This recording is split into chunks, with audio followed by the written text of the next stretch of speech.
On December 7, 1944, 2nd Lieutenant Leonard Lomell, a veteran of D-Day, crouched behind a cemetery wall in Bergstein, Germany. He led the remnants of Dog Company, 2nd Ranger Battalion, preparing to assault the formidable German fortress known as Hill 400. Hill 400, topped with an observation tower, concrete bunkers, and interlocking fields of fire, offered the Germans a critical vantage point over the entire Ruhr Valley. Every American movement, every truck, tank, and soldier was visible from its summit. 4 entire American divisions, the 9th, 28th, and 4th Infantry, and the 5th Armored, had already failed to capture the hill, incurring over 16,500 casualties for minimal or no ground gained. The 5th Armored Division's tanks were destroyed by German 88mm guns before they even reached the tree line. Now just 120 men from Dog and Fox companies of the Rangers, without tank support or extra artillery, were tasked with succeeding where thousands of regular infantry had failed. Their only advantage was speed. Lamel had led a pre-dawn reconnaissance patrol, confirming the hill was defended by the veteran 980th Grenadier Regiment of the 272nd Volksgrenadier Division, well supplied and dug into heavily fortified positions. Captain Otto Masny, a veteran of Sicily, Salerno, and Normandy, commanded Fox Company. The 120 Rangers had arrived at Bergstein at 0200, marching 2 miles through freezing rain to their assault positions. The plan was simple. Dog Company would take the right side, Fox Company the left, and Easy Company would remain in Bergstein as reserve. They would cross 400 yards of open ground, climb the 45-degree slope, take the summit bunkers, and hold against the inevitable German counterattacks. Lamel knew the brutal odds. Even the fight at Point du Hoc, which cost the Rangers 30% of their assault force, felt like a lesser challenge. The temperature was 28 degrees, making digging defensive foxholes nearly impossible. At 0725, a massive American artillery barrage began, lasting 3 minutes before shifting exclusively to the summit. This shift was the signal. At 0730, Captain Masny stood, and 120 Rangers rose to move across the snow-covered field in 2 waves. The first German machine gun, an MG-42, opened fire at 150 yards.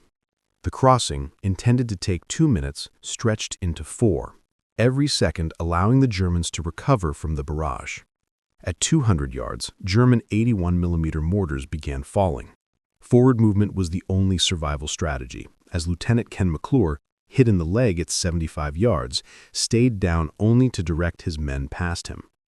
Captain Masny was hit in the shoulder, but kept moving. The Rangers reached the tree line at 0733, having crossed 400 yards under direct fire and losing 14 men killed or wounded. The 45-degree, 400-foot slope lay ahead, covered with German positions.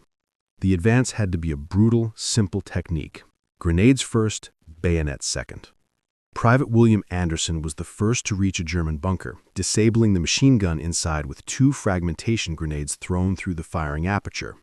Further up, triple concertina wire forced Lamel to cut through it under fire, a slow and exposed task. At 0748, the Rangers broke through the wire.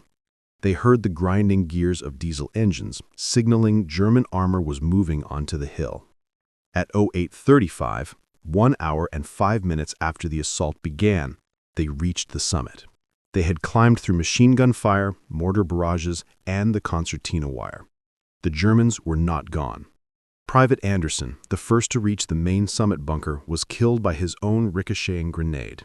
Lamel arrived, neutralized the machine gun ports with his Thompson submachine gun, and Captain Masny's Rangers placed satchel charges to blast open the steel door.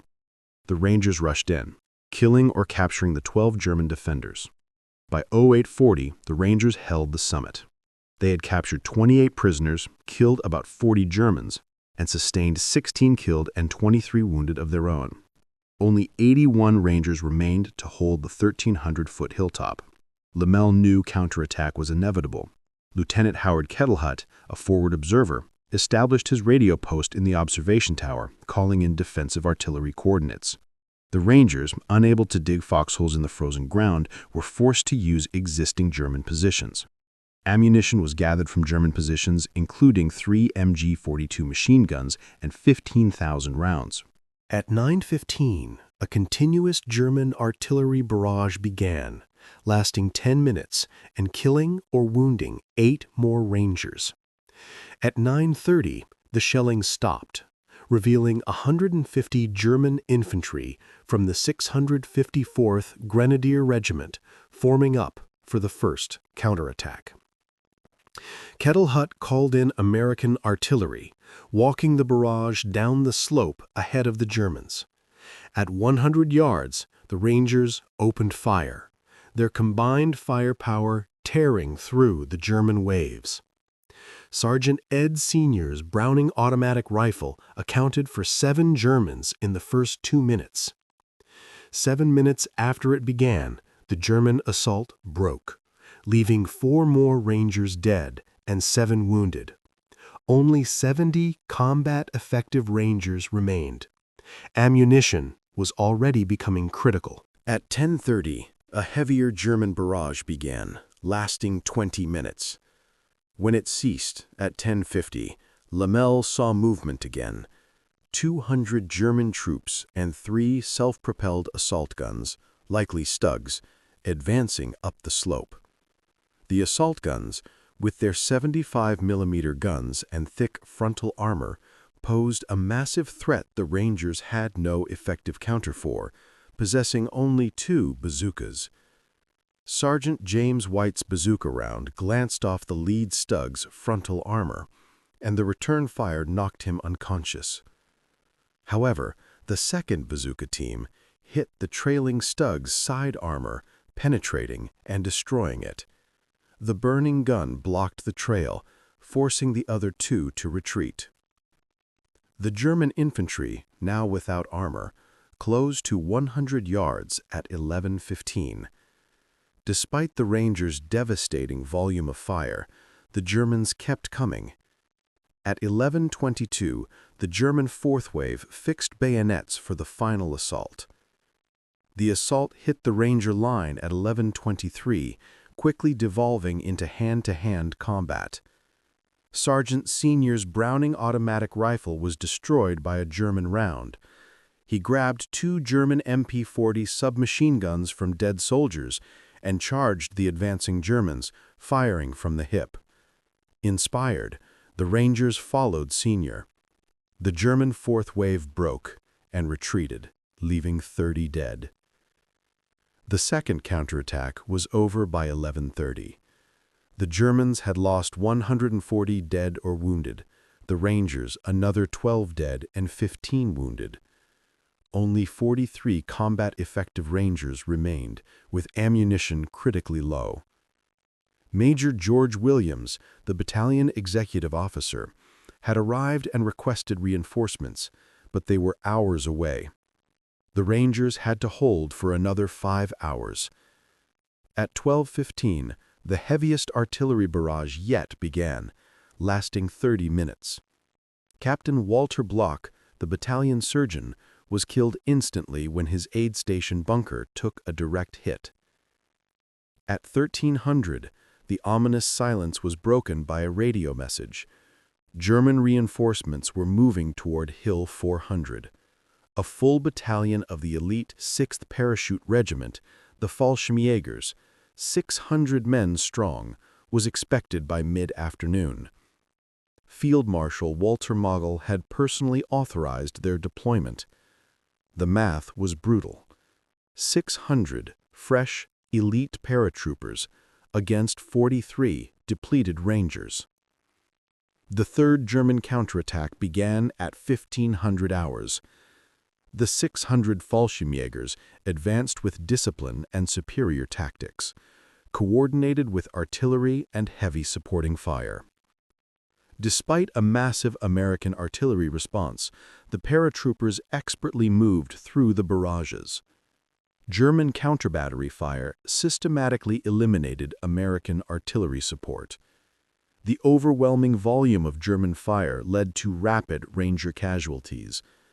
The Germans used leapfrogging tactics, keeping the Rangers suppressed while advancing. By 1525, Rangers were out of grenades and desperately sharing their last few rounds of ammunition. At 15:30, a German squad broke through a gap on the left flank.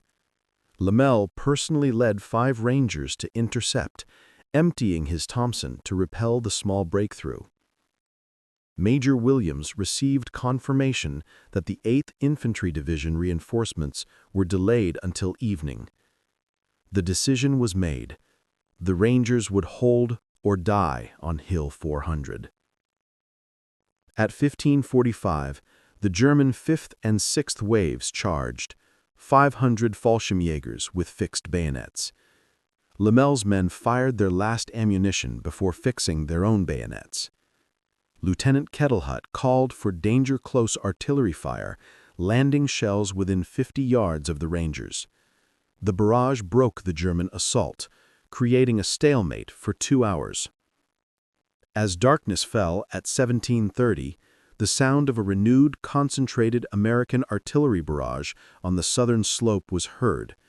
Then, at 1800, fresh troops from the 8th Infantry Division, 200 men with full ammunition, appeared on the northern slope. Seeing their advantage disappear, the Fallschirmjägers withdrew. The battle for Hill 400 was over. The Rangers had held for 10.5 hours, repulsing 3 major counterattacks, including 600 elite paratroopers, with only 43 at the end. The cost was immense. 23 Rangers were killed, 86 wounded, and 4 were missing.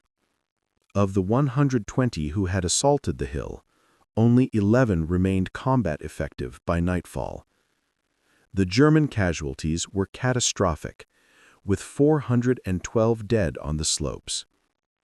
The 6th Parachute Regiment was effectively destroyed as a fighting force. Lamel, evacuated with wounds the next day, would later say that December 7, 1944, not D-Day, was his longest and most miserable day. The surviving Rangers were sent to the Battle of the Bulge 9 days later. The hill was temporarily lost and later recaptured, but the strategic importance of the battle was in what the Rangers had proven. Their defense of Hill 400 became a textbook example of small unit leadership, demonstrating that tactical skill and determination could overcome a massive numerical disadvantage.